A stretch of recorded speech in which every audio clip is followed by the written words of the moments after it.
Number two, deduce. So to get what you want, you need to analyze the guys who already have it.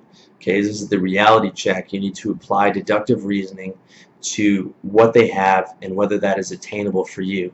Okay, you want to be Mr. Olympia, you need the insane genetics, dedication, and a ton of drugs. You want to be a pro ball player, you need to be 6'5", you need to have an insane work ethic, and you need to be top 10 in your state already. Okay, you want to be a billionaire, you need an IQ of 160, you need connections, you need 15-hour work days, and you should probably already have $10 million in the bank. That's a good start. What it all boils down to at the end of the day is that the most exceptional people often have advantages that you don't, whether it's IQ, whether it's height, whether it's looks, whether it's connections, whether it's wealthy parents, any number of inherited advantages that you're not going to have.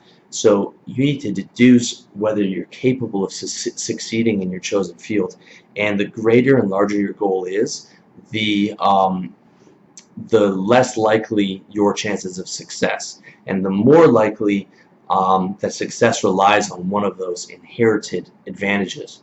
Facebook could not have been built if Mark Zuckerberg was not a genius, and he was born with that IQ. Okay. Now, this is something where you really need to take a realistic look, but this is where most guys fuck up. They either aim too high or they aim too low. They either say I'm going to be a billionaire, or they say I can't do anything and I'm just going to work a job because it's impossible to start a business. But you need to manage those two, and you need to find the balance of where you fit in, what your marketable skills are, and what a realistic goal is. Okay, but aim at the high end of realistic. I don't want you to be too much in the box, but I don't want you to be too much outside of the box. Okay, you need to get in where you fit in, and there's a reason I'm not pursuing a career as a scientist or a mathematician, because that would be impossible. In 10 lifetimes I couldn't do it.